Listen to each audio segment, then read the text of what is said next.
Welcome, guys, to How the Frack We Got Here, a show that takes the news and events of the week and try to make sense out of it all. I'm your host, the most Will Buchanan, and on this show, we simply are all about the facts. There are plenty of news stations out there that simply want to do anything short but inform you. Here at How the Frack We Got Here, that's all we believe in. We go up to the left, we go up to the right, we go up to the middle of independence. We go after all sides because there's more than one side of a story to everything. And you need to know it all in order to actually formulate your own opinion. And that's what we try to do here at How the Frack We Got Here. Thanks for listening, and hold on. It's going to be fun. All right, guys. Today's date, July 17, 2024, and this is How the Frack We Got Here. I'm host most Will Buchanan on the Frack We Got Here. We do take the events of the week and try to make sense of it all. Before we get started, guys, let you know that we are a news podcast. We do try to do our best to give you news from the most reputable sites. With award-winning journalism and research, we do not do sensational news like Fox News, The Blaze, Newsmax. Wherever you get your extreme left or extreme right sites from, we simply don't do that. We give you the facts and nothing but the facts. At the same time, guys, we do try to maintain our language, but let's be honest, words fly. Oh, and also at the same time, guys, maybe things that might be shown that might be too intense for younger viewers, so viewer discretion is advised. Aside from that, welcome. So, possibly as of what's going on right now, is the RNC Day 3. Now, we are not covering that because, let's be honest, it is an ass-kissing show. And yes, I know, I already started. We're not even 3 minutes into the podcast, and I've already said ass. But yes, the RNC is an ass-kissing show. Not too long ago, the Republican VP that was just announced a couple of days ago literally took the stage. A whole lot of ass-kissing. A whole lot of white savior Trump. That's really all you need to know. But there is other things that we need to get into, starting with the thing that, well, let's be honest. Let's really be honest how we feel about the situation. But yes, we have to cover it. Of a plot to assassinate former President Trump, a plot with no known connection to Saturday's assassination attempt, I should mention. That's obviously very noteworthy. Let's bring in senior justice correspondent Evan Perez for the details on this. Evan, what do you know? Well, Brianna, in recent weeks, the U.S. government received intelligence from a human source that indicated that the Iranians were plotting to try to kill former President Donald Trump. Now, that led immediately to an increase in the protection for the former president. We heard over the weekend from the Secret Service that in recent weeks they had increased their protection for the former president. And so the question was exactly why. We now know that this is the reason why. It was specific intelligence that was deemed to be credible enough, and that's the reason why they increased the protection for the former president. It's very important to point out that there is nothing to indicate at this point, in part of this investigation of the events on Saturday, that the shooter, the would-be assassin that tried to assassinate the former president on Saturday, there's no indication that it had anything to do with this Iranian plot. It appears to be a coincidence, obviously, but it is one of those things that is raising new questions, I think, for the Secret Service and for everybody involved in the protection of Donald Trump, how it was that these events took place as they did on Saturday. How did someone, this 20-year-old person, get onto that roof, again, knowing that they had this intelligence, the Secret Service was aware of this intelligence, and they had taken, obviously, some additional steps. But how did that person get on a roof and be able to fire off these shots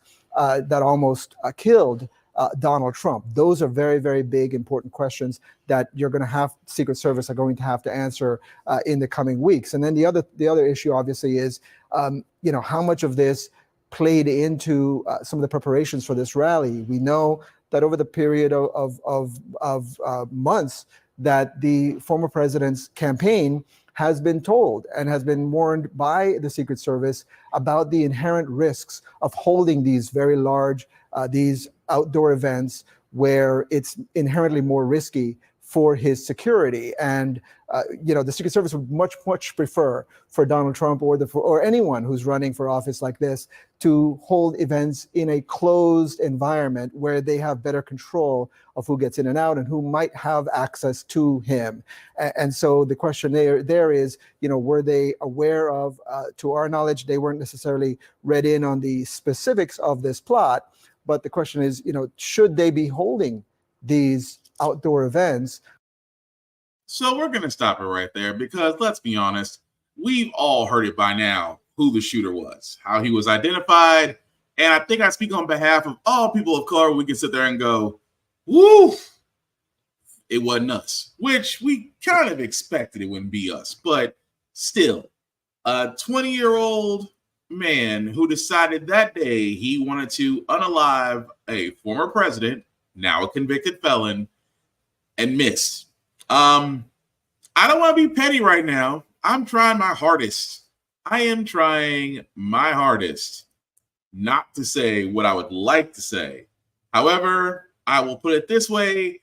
There's a certain Disney movie about a certain character with a certain guardian dragon that happens to say exactly what I said in the movie as he's on a propellant, if you will.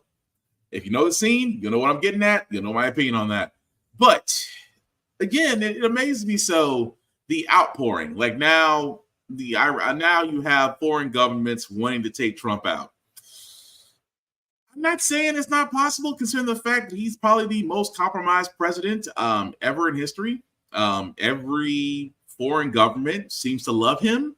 So I kind of really am weird. I'm, kind of confused by the fact by the same governments that he helps easily are the same ones that want him to be taken off the board, if you will. Makes no sense. But then again, a lot of people had opinions about the attempted unaliving of the former president.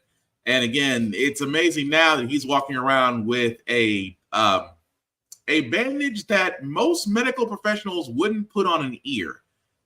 Which again, I'm trying not to be that guy, but if a guy is shooting at you and yet somehow your ear's intact, I'm just saying, putting a Band-Aid on a scrape when, the teleprompter caught it, supposedly, I'm just saying. But I'm going to say this because this is the best way I can say this about the situation. Trump told parents of school shootings, you're going to eventually have to get over it. Trump made fun of Nancy Pelosi when her husband was attacked. Trump wasn't very comforting to those of mass shootings. So it is amazing to me now that in the word of karma that seems to come back and haunt Trump, now all of a sudden he's a badass. They try to take him out, but it didn't work. I'm like, no. I'm going to say to Trump what Trump had no problem saying to other people. Get over it. I mean, it's only fair, right? But at the same time, it is also a knock on Secret Service because the last time a president's life was ever in danger with the Secret Service was probably Bush, and it was a shoe. Bush 2.0 got thrown a shoe, and he was dodging that. This individual got within 200 to 400 yards of the former president, and yet I'm trying to figure out how. Unless, for the simple fact of the matter, the Secret Service was lax on that day. But as it is, Trump, again, is running with it.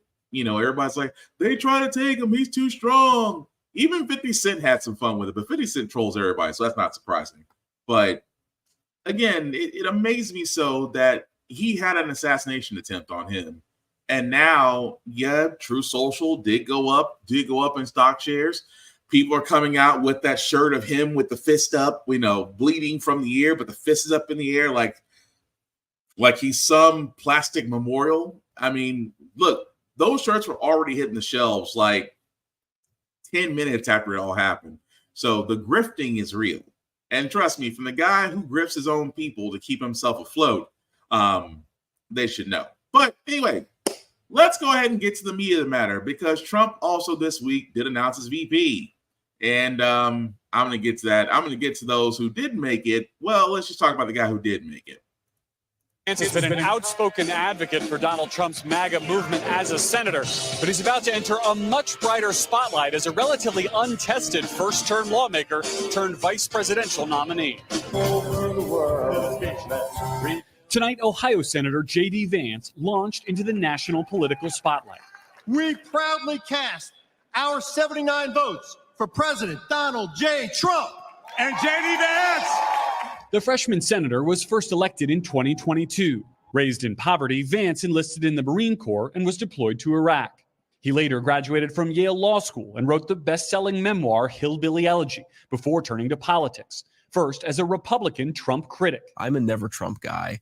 I never liked him. Eventually becoming one of the former president's most outspoken admirers. I was wrong about Donald Trump. I didn't think he was going to be a good president, Brett. He was a great president. Vance is largely aligned with Mr. Trump's MAGA makeover of the GOP, opposing abortion rights and aid for Ukraine. That's the whole reason why me and so many others are trying to reelect Donald Trump, is because the agenda actually worked. Supporters already adding his name to campaign signs, while RNC co-chair Lara Trump cheering her father-in-law's pick. I think he'll be a great partner, and I think he'll be a great advocate for this country. Is he too much like Donald Trump to help you expand your coalition? Is there anything like too much like Donald Trump? Can you get too much Donald Trump? I don't think so. Tonight, the Biden campaign blasting the choice with a statement reading in part, Donald Trump picked J.D. Vance as his running mate because Vance will do what Mike Pence wouldn't on January 6th, bend over backwards to enable Trump and his extreme MAGA agenda. Garrett Haake, NBC.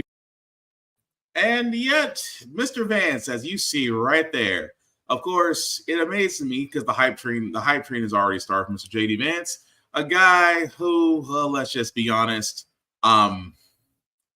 little bit of a hypocrite. This is the same guy that turned around and said that if you're in an abusive marriage that you should stay together. He's the same guy that said LGBTQ plus is seen more as a hate group than anything else. He's also a guy who called himself an anti-Trump guy and actually referred to Trump as America's Hitler. So it is amazing to me because I was curious, what do the ultra-right think of this pick? Even more so, the fact that he is married to a Hindu woman, has mixed children, and yet is so supposed to be the face of MAGA. Well, Nick Fuentes, or I like to call him the guy that wants to be Trump so bad that he'll do anything and say anything, well, he had an interesting take on it. It also has a non-white wife, an Indian wife, and a kid named Vivek. All his kids have Indian names. So it's like, what exactly are we getting here? And that's not a dig at him just because I'm a racist or something. But it's like, who is this guy really? Do we really expect that the guy who has an Indian wife and named their kid Vivek is going to support white identity? Like, there's a white genocide going on in the world. White people are being systematically replaced in America and Europe through immigration and to a much lesser extent due to intermarrying. This guy has a non-white wife and a kid named Vivek. This guy is going to be a defender of white identity? I don't think so. This guy's going to defend American identity? If he does, it's going to be no better than any of these other civic nationalists like Vivek Ramaswamy. How else could you countenance American identity if you have a mixed up family like that? Yes, because, America is so white that supposedly you're speaking on diverse issues, and yet you should be able to. But it's Nick Fuentes. What do you expect? I mean, he's basically Trump-like. But the point I'm getting at is J.D. Vance is an interesting pick because I laugh because Tim Scott, Vivek Ramaswamy, the governor for North Dakota, and I'm forgetting Mr. Byron, they were, those, and I point out those three guys specifically because, were they pulling that Trump train as far as they can. Tim Scott was hoping Massa would pick him for VP. Vivek Ramaswamy was like, I'm just radical enough for Trump to pick me. And Mr. Byron, I'm Mr. Black people did well under Jim Crow. Maybe Massa Trump will take me. It is amazing to me that I keep finding myself saying, I told you so.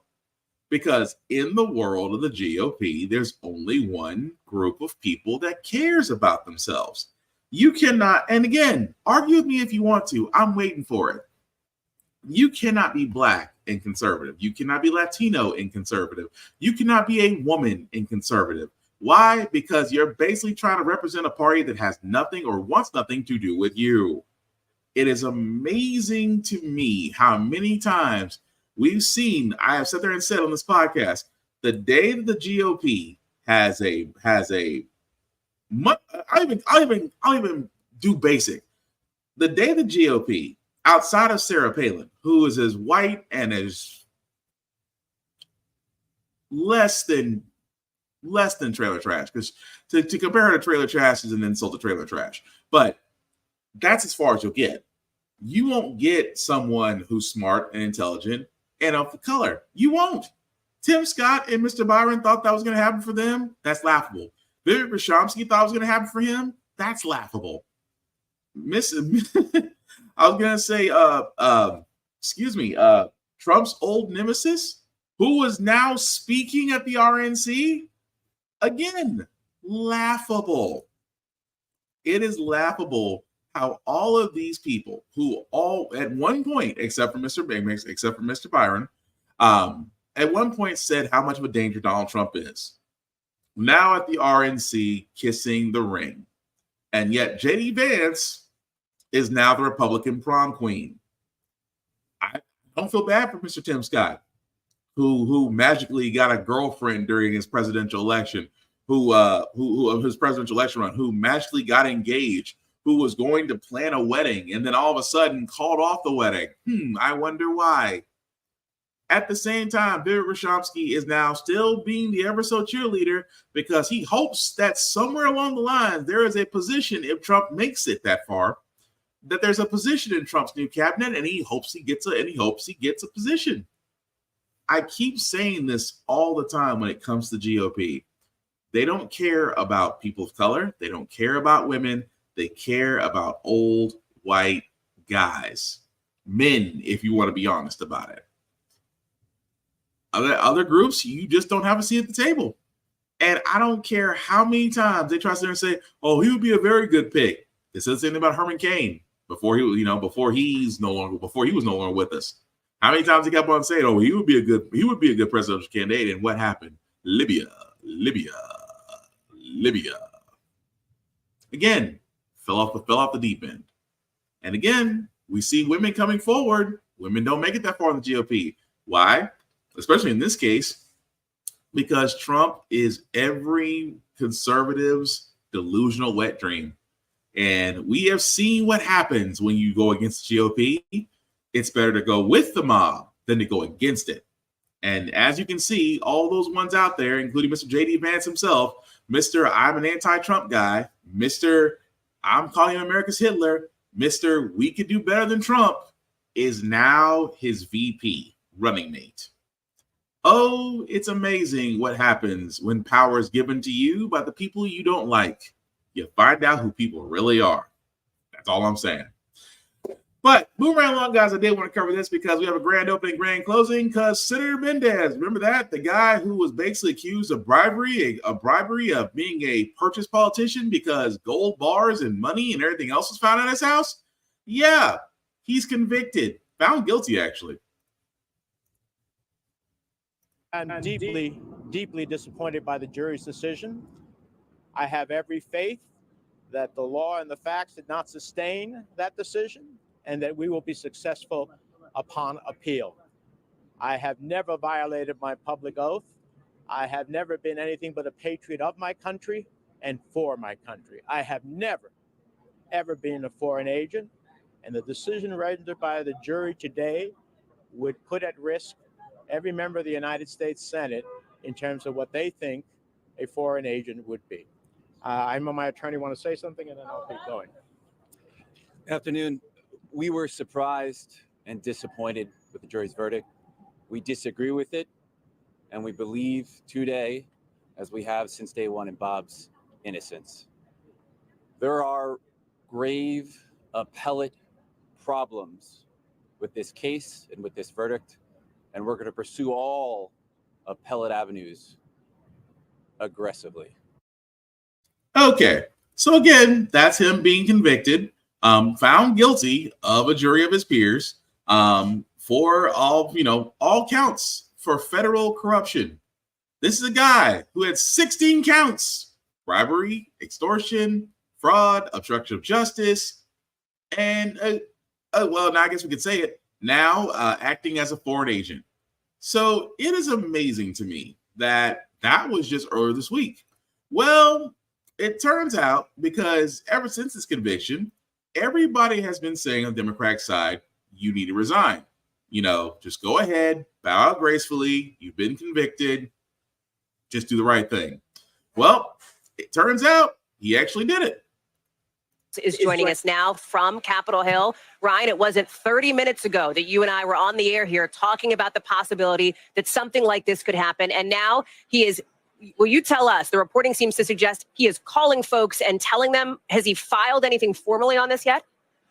As far as we can tell, he has not filed anything formally yet, Hallie, and I do think that's an important part of this discussion. But what we can report, my colleagues Kate Santeles, Julie Sirkin, Carol Lee, and Frank Thorpe have been burning up the phones throughout New Jersey and Washington to try and get this information. And we have now concluded through various sources that Senator Bob Menendez is reaching out to allies and letting them know that he does intend to resign in the near future. When that happens, does he submit that letter today, tomorrow, later this week?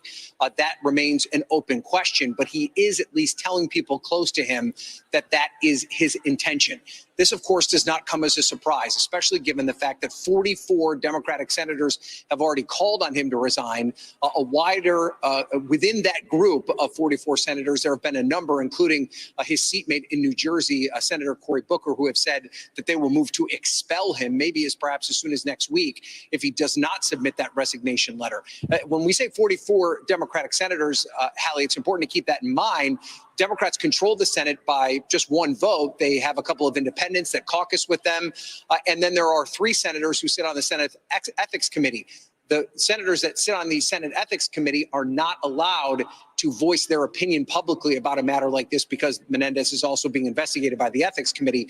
So when you take out the independents, you take out the senators named Menendez, and you take out the independents and the Ethics Committee people that are sitting in this committee, virtually every single Democratic senator has called on Menendez to resign. So it's not a surprise that he would take this step and do this on his own. Now, the way we understand the process is that the letter of resignation would first go to New Jersey's governor, Governor Murphy. He would get that letter, and then that letter would be transmitted to the Senate, which would then begin the resignation process. Governor Murphy would then appoint a temporary replacement for Menendez that would essentially serve out the end of his term. His term ends at the end of 2024. And of course, there is an active campaign right now to replace him under any circumstances. And we know Andy Kim, the New Jersey congressman, is the Democratic nominee. He won the Democratic primary. Now, there are still a number of wrinkles that need to be ironed out here, Hallie. Yes, we know that he's telling his allies that he plans to resign. He is technically still on the ballot as an independent candidate in the fall election. We have not gotten signals definitively as to what that means for his political campaign. You would assume that if he's not planning on staying in the Senate any longer, that he also would not intend to continue to run for re-election, but that's a live ball. That's something we don't specifically have reporting on yet, so that's one of the things we're trying to drill down. But the big news right now, Senator Bob Menendez telling his allies that he does intend to resign from the United States Senate, ending a prolific career in Congress. He served as a member of the House and a member of the Senate, rising all the way to the level as the powerful chairman of the Foreign Relations Committee. And it was that post at the Foreign Relations Committee where prosecutors laid out a comprehensive case arguing that he was using his influence on that committee to benefit 3 different businessmen with ties to both Egypt and Qatar, and in exchange received close to $500,000 in cash, gold bars, a Mercedes-Benz for his wife, and many other gifts and benefits as a result of that transactional relationship that prosecutors were able to convince a jury he was convicted of.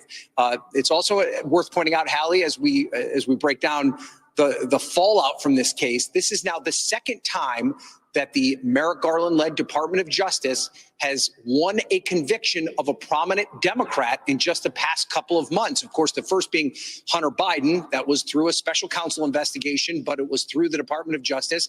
Hunter Biden found guilty on that gun charge from just a couple of weeks ago. And now you have Bob Menendez, a sitting United States senator, found guilty through this Department of Justice and is now facing the prospect of decades in prison. That's a counterpoint to the situation you see. So again, long story short, Republicans, that's what you're supposed to do when you're convicted. There's no need to appeal. At the same time, I I'll give it to the Democrats. They have been saying since Menendez was indicted that you need to step down. He again was very adamant. Then when he had his trial and got convicted, they still said it. Step down or we'll get rid of you. Concerning the fact that, like the journalist said, they do have the majority in the Senate. Now, again, it is amazing to me how when it comes to Republicans, how it comes to Democrats, whenever they're convicted of something, yeah, take your L and leave. Because where his influence was, he was compromised and he was found out and he's still being investigated by the ethics committee.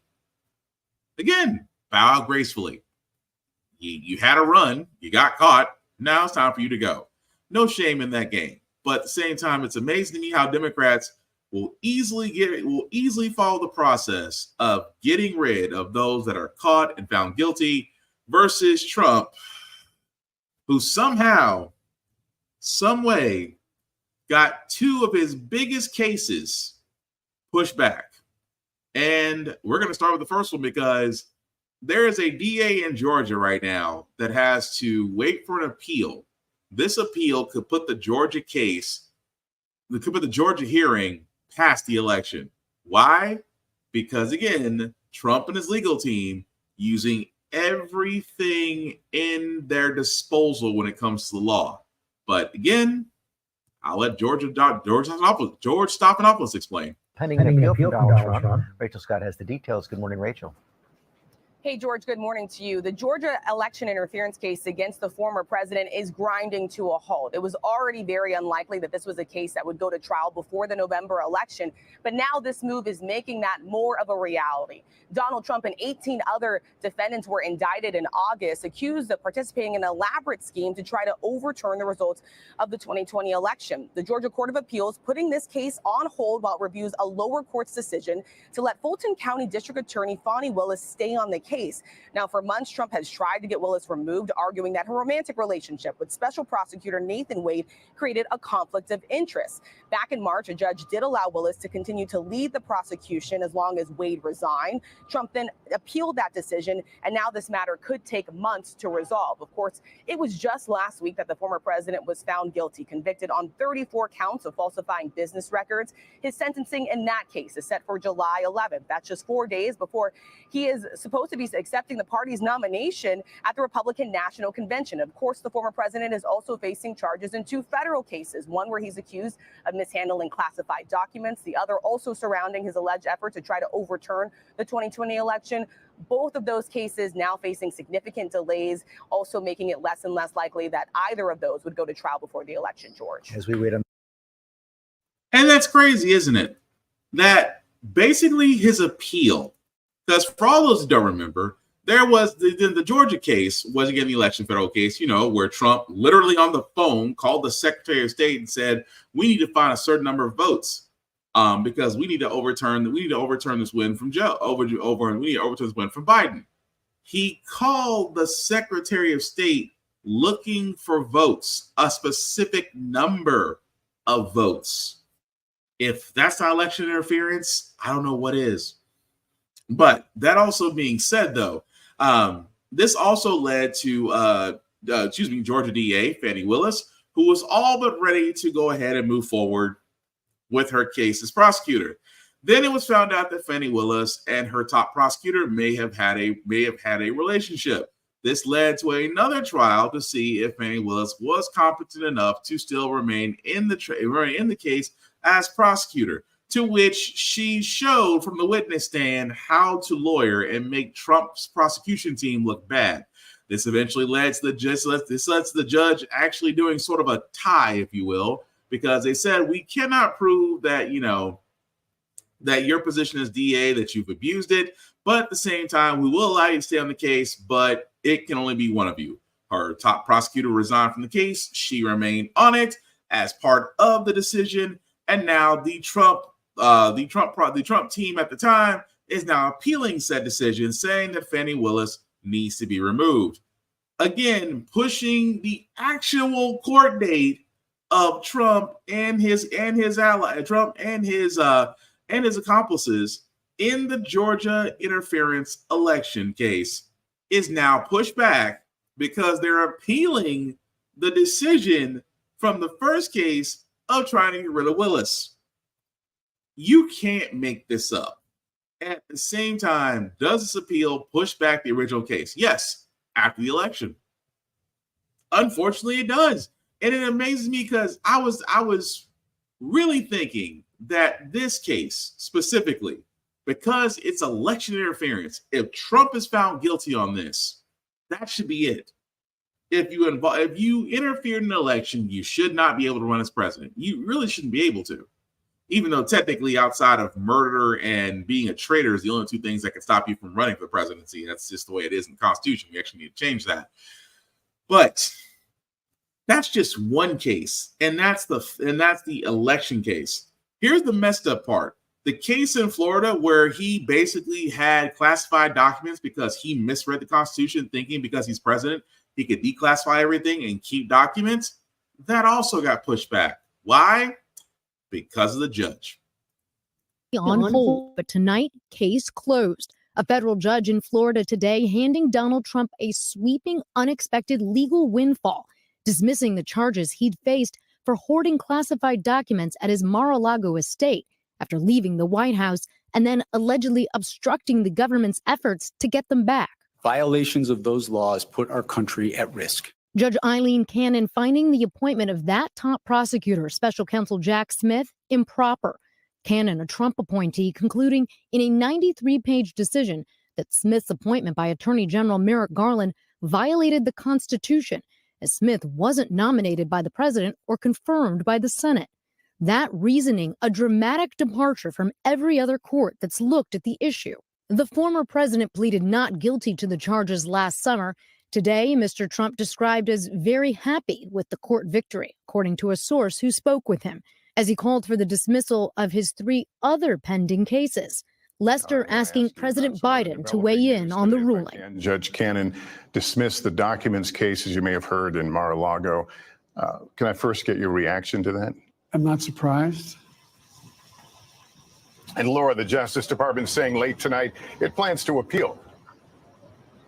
Yes, that's right, Lester. The Justice Department giving the special counsel Jack Smith the authorization, the green light to appeal, saying Judge Cannon's decision today, quote, deviates from all other courts.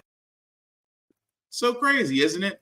And the reason, and here's the thing, here's the kicker about all this. For a lot of people are wondering why this judge, Aileen Thompson, again, a Trump nominee appointed judge, which if you've been following my podcast, I have been saying I had a feeling about this judge because whenever there's a Trump appointed judge over a case that involves the former president / now convict, I get a little nervous because that judge can throw out the case. And lo and behold, she did. The reason why she did is that she says that Smith's appointment was unlawful and unconstitutional. A lot of people scratching their heads. Here's the problem with Miss Judge Eileen Cannon's summary. How could the appointment of a special counsel who at the beginning of this trial, at the beginning of all of this, the Trump team had requested a special counsel. Said special counsel is now Jack Smith. The Trump team requested this. And yet, now fast forward months later, the judge is now saying that special counsel who the Trump team wanted is now unlawful and unconstitutional. Therefore, the clerk is directed to close the case. I hope, Mr. Smith, you appeal. I hope that you come with a full force, because here's the problem with this, guys. There is no way, above all else, that we can sit here. This man it would be different if he had a closet or maybe a garage of some documents, maybe a couple of boxes here and there. This man had a storage unit. I'm sorry. He had a storage unit full of documents. he had folks who were not classified reading said documents, caught on tape admitting they probably shouldn't be reading said documents. And yet one judge has decided, nah, dismiss the case. So again, that appeal pushes that case. If it gets heard again, if it gets heard past the election. So what has Trump done?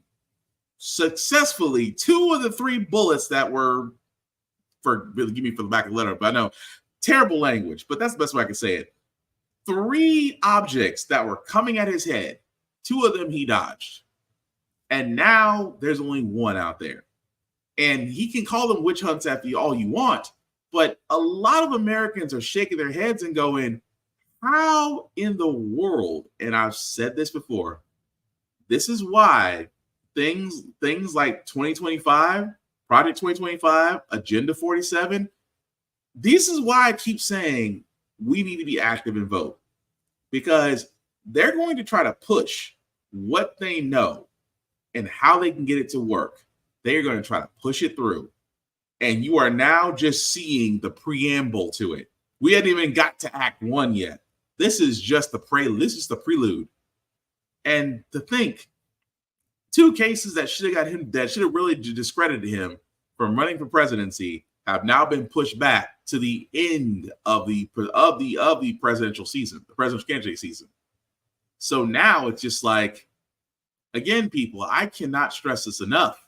You have to vote. You must vote, because if you don't want to see Act 2 of a convict that can become president.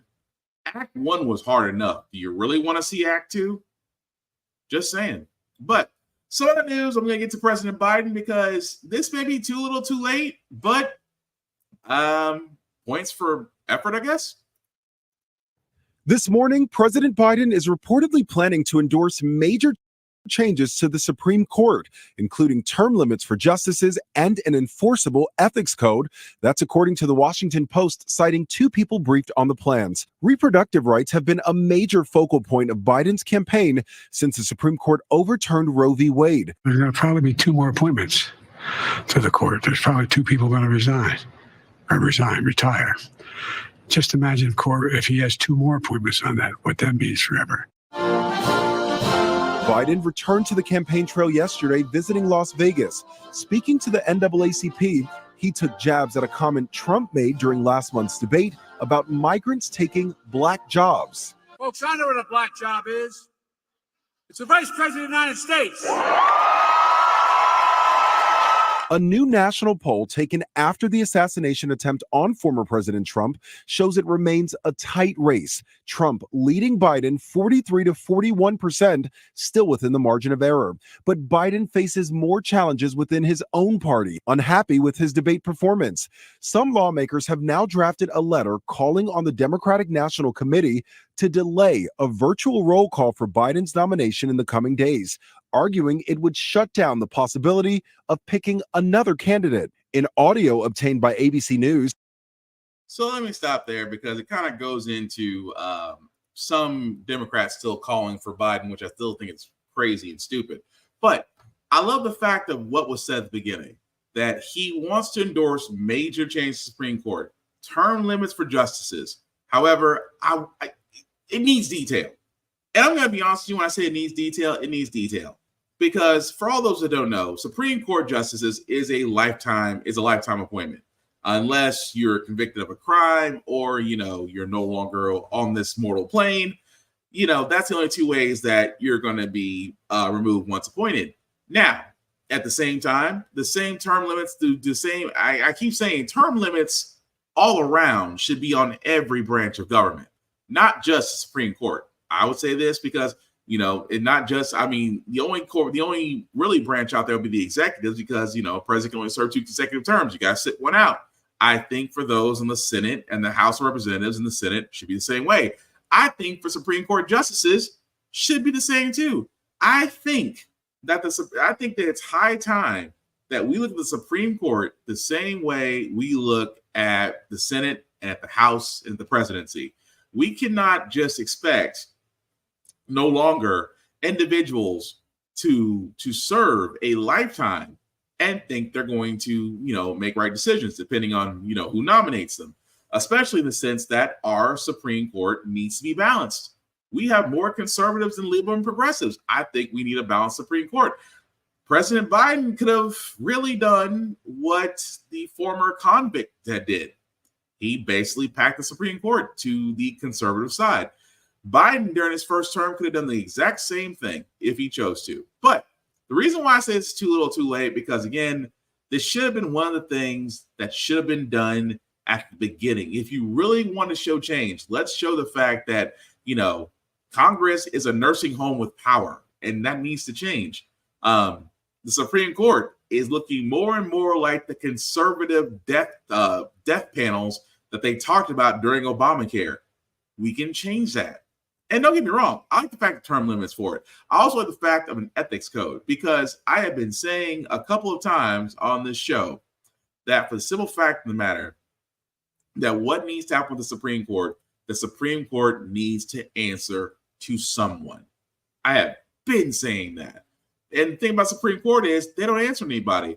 It's literally, trust me, bro, when Clarence Thomas is basically getting flued out by billionaire Republicans, while you have Justice Alito being entertained by billionaires at $1,000 plate, that 100-gram plate events. These are people whose decisions will alter our way of life in our society as we see fit. They have to be above reproach. And if they are caught, they should face ethics and be removed. Again, I've been saying this the whole entire time. The Supreme Court needs to answer to somebody besides Congress. And therefore, an ethics oversight committee makes perfect sense. And again, if the Democrats want to do it, all you got to do is what you should have done from the get-go. Line up, unify, talk about your accomplishments, and tell the American people what you want to do, instead of trying to always fact-check Republicans. Here's the thing about Republicans and conservatives. They're going to repeat every lie that they can think of, because when facts come to paper, there is nothing productive the GOP have done since their entire term of this 118th Congress. They've done nothing, achieved nothing, except positions and seats. They have done nothing for the American people, and it shows. But much like the South, until things have changed, they'll always vote for them. They'll always vote for conservatives and then shoot themselves in the foot. But Democrats, you have a golden opportunity here. I don't know what else to tell you, except do it. It's not that hard. The last thing I want to get from Biden is actually proposing a 5% annual cap on rent increases, because, again, inflation is still around, still going on. And for all those that lives in apartments or homes, rent or mortgage is effing high. Now, at the same time, the cost of living in America anywhere, which, again, I should have got the map of how much it costs to afford a 2-bedroom apartment in America. You have to have a job that's paying at least anywhere between $75,000, and that's on the low end. $75K on the low end to basically not even break even, but break under. But I do love the fact that he is calling for a 5% annual cap on increases for tenants of apartments and homes. Although I guess mortgages will come later. But here's the thing. It does need to get the increases always kill me, because if you've lived in an apartment, you've had a lease, it's still the same thing every year or 13, 14 months, whatever you decide to sign, prices go up because they say to give you the continued service. And I've always asked this question, that why is it they're not a price lock-in for rent in America every 5 years? Like every 5 years, you may have a slight increase, but that's every 5 years instead of whenever the lease runs out, because it's price gouging. It really is. But at the same time, I love what Biden is doing on this one. Is it too little too late? Yes, it is. But again, I see what he's doing. And it goes back to what I said about Democrats. You guys have to push forward the agenda on what you want to do. Unite behind Biden because you made that choice. And at the same time, show your work, show your accomplishments. Let the Republicans go floundering because they're going to do what they do best. Look at what you've done and poke holes in it, tell lies, and go from there. Appease their constituents by saying, look what the Democrats have done because they overspend, while Republicans give everything away to their hopper buddies and leave you with nothing, while praising the great God, Ronald Reagan, which, by the way, Ronald Reagan was a terrible ass president. I don't know why conservatives love pointing him out. He was a horrible president. Records show that. But moving right along, guys, before we get to our feel good segment, it never ceases to amaze me when I see stories like this, guys, because no matter how far you come in life, please don't try to tell me race is still not a thing in America. Especially the simple fact of the matter is, if you're an accomplished businessman, if you're an accomplished athlete, things of that nature, it is amazing when all you're trying to do is get a drink on a plane, and yet at least you go in handcuffs for no reason outside the fact that somebody looked at you and thought you were aggressive. Don't believe me? Ask Terrell Davis. Terrell Davis demanding accountability after he says he was handcuffed and removed from a United Airlines flight. My son politely asked, excuse me, may I please have a cup of ice? And so I put my hand up like this and said, excuse me, and he didn't see it. So then I reached and tapped him on his shoulder. And that's when he swung back and said, don't hit me. And I'm a little confused as to, I didn't hit you. The Broncos legend traveling to California with his wife, Tamiko, and 3 kids. When they landed, he said the pilot asked all passengers to remain seated. Then, according to Davis, 6 FBI and law enforcement officers boarded the plane. They come right towards me. And at that point, my mind is like, what the heck is going on? I'm in shock that this guy is actually putting handcuffs on me. His 3 children were looking on. I was powerless. I couldn't do anything. And our kids, they were helpless. You know, it was the absolute most horrifying experience of my life. Davis said he was questioned for what felt like 45 minutes. They apologized, talked about how this was not what they had gotten, reported. The FBI telling NBC News their agents were responding to a report of a violent assault. Did you feel as if you were racially profiled on that flight? Yeah, I felt like that played a role. United Airlines said in a statement it has removed the flight attendant from duty while it investigates. This is clearly not the kind of travel experience we strive to provide, and we have reached out to Mr. Davis's team to apologize. But Terrell and Tamiko Davis say they're now left trying to help their kids process what happened to their dad. Unfortunately, because of the beautiful color of your skin, your experiences in this world are going to be different. And unfortunately, at 13, 11, and 9, you've had an experience. Terrell, if the flight attendant was sitting in the seat that I'm in right now, what would you say to him? I would want to know why. Why would you want to ruin a man's life like that? And I didn't want him to answer those questions in front of my children, like look them in the eyes and tell them why they tried to harm, destroy their dad. Yasmin Vasugian. And again, I hate to say this because only Black people, we all have our story. I've said this multiple times. I don't know what it is about us, but when it comes to our people, every Black person has that story. It may not be an airline attendant. It might be a law enforcement officer. It might be a waitress. It might be somebody at a store or a vendor. It might be, somebody at your job. It might be your boss. It might, whatever it is, we've all got a story similar to that. And, a long time ago, whenever we felt slighted, I always sat there and said, I've always looked at the history of this kind of stuff, where whenever a person of color was denied service somewhere, and that service depended on Black people boycotted that service. It's almost to the point to where it was bankrupt. It's happened many times in history where I've always sat there and said, apologies are great, but, hit them where it hurts. Their money. Now, of course, it's United Airlines. You can't pick, technically you can pick the plane you can fly on, but I just imagine, if you will, that every person of color decided, you know what? we're not going to fly United. We're going to pick another airline. Imagine United taking a big hit from the fact that a lot of people decided not to fly for a single day. We've seen what happens when airlines get delayed a few days when their system's down. We saw it with Southwest. Their system was down and it cost billions of dollars. Imagine all those passengers, all those Black, beautiful passengers decide to go fly somewhere else outside United Airlines. Their bottom line drops. Their stock prices drop. Immediate apologies. And I just keep thinking to myself, I miss that type of protesting action. Because yes, you got your point across, but these corporations these corporations only pay attention to one thing and one thing alone, the bottom line. And unless you hit them there, it's just going to be an apology. I'm sorry, some vouchers, and we'll try to do better. We will put this person in diversity training. We will put this person, they'll say anything because now they're in the hot seat for one of their employees. And of course, we'll see what happens, but let's be honest.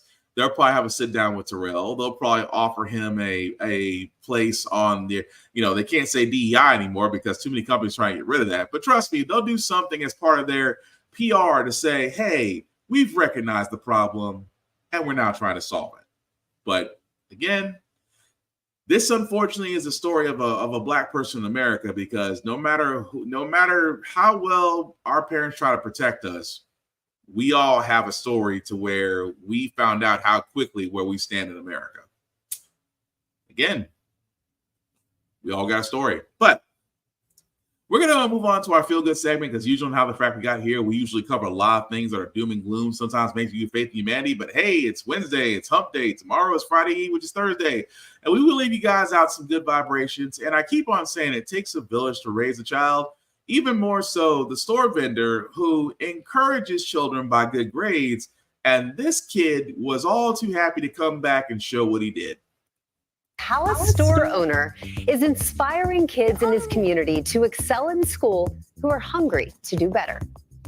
Yo, Alma, I told you I'd get honor roll. Meet 12-year-old Zamir Davis from New York City. Oh, way, you did it? This spirited 7th grader spent the last few months proving he could make the honor roll at his middle school, telling his neighbor and deli owner, Wael Al-Sui, he was going to do it. He came and showed me his grades the first time. And then I'm like, you know what? Let me see if he's going to keep going. And I would just want to encourage him.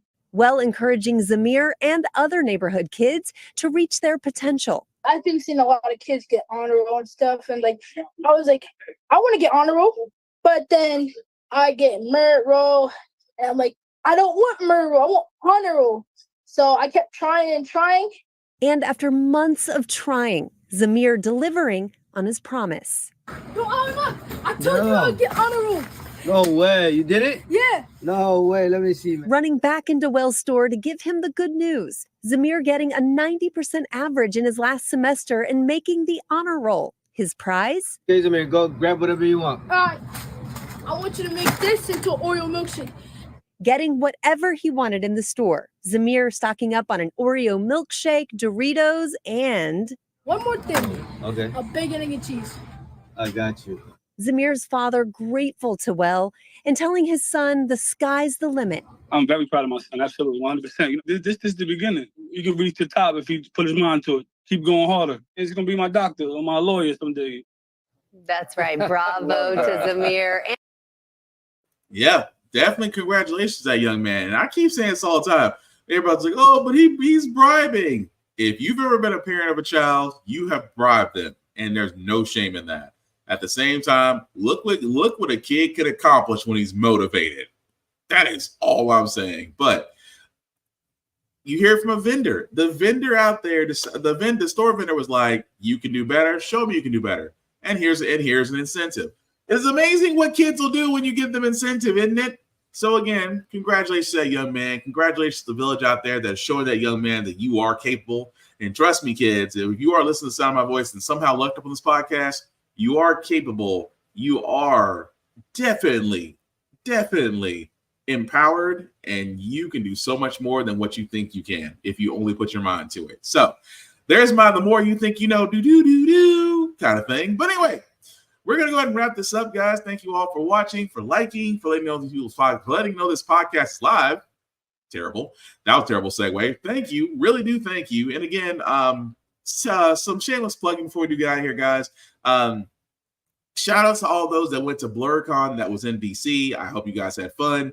I hope to myself that I would love to be able to go next year, but hopefully I will. But shameless plugging as usual, guys. Please check out blurstation.com. I cannot tell you guys enough that for the simple fact of the matter is that is the tale we always ask for. It is our Netflix. It is our Amazon Prime. It is the place for people of color and for blurs to enjoy mangas, animes, movies, television shows. It is all there for you to see. $10.99 a month, guys. If you do join, please select the Blurred's Eye View Affinity membership. Please select the affinity name, my name, Black Spartan. I would certainly appreciate that. But definitely check out blurstation.com when you get a chance. I would certainly appreciate it. Also, we are definitely on Always Record TV. It is an app that is now on the Roku device and is on Android. So you can see me definitely there, as well as wherever podcasts can be seen or heard under the term How the Frack We Got Here. Also, at the same time, guys, you can find me on the interwebs at Black_Spartan615. I'm usually a pretty friendly person. Just don't make it weird. That's all I ask. You know, I love talking about daily news, politics, video games, things of that nature. Love meeting new people. But again, don't make it weird. Please don't have me block you. Please don't have me do all this stuff. Simply put, guys, be kind. Be kind. Be open. That's all I ask. But Black_Spartan615 is where you can find me. So that also being said, guys, before I wrap this up, again, I keep talking about the political nature of the city, of the country that we live in. Please be active. Please vote. If voting wasn't important, they would not be trying to take it away from you. At the same time, guys, know the candidates that you're voting for, whether it's federal or local. Again, know the candidates that are running for it. And also, if you do also want to run, I promise next week I will show multiple sites to where it'll show you how you can run in your city and state, whether you want to run locally or in the national market. We'll show you how to do that. And of course, if you want to be a public servant, that is in your heart, please do so. But again, guys, please don't have your head in sand. Please be active. I cannot stress that enough. The last thing I'll say about the Frack We Got Here, guys, is all about staying informed. We are not trying to reinvent the wheel. We are simply giving you all the information, allow you to make up your own mind.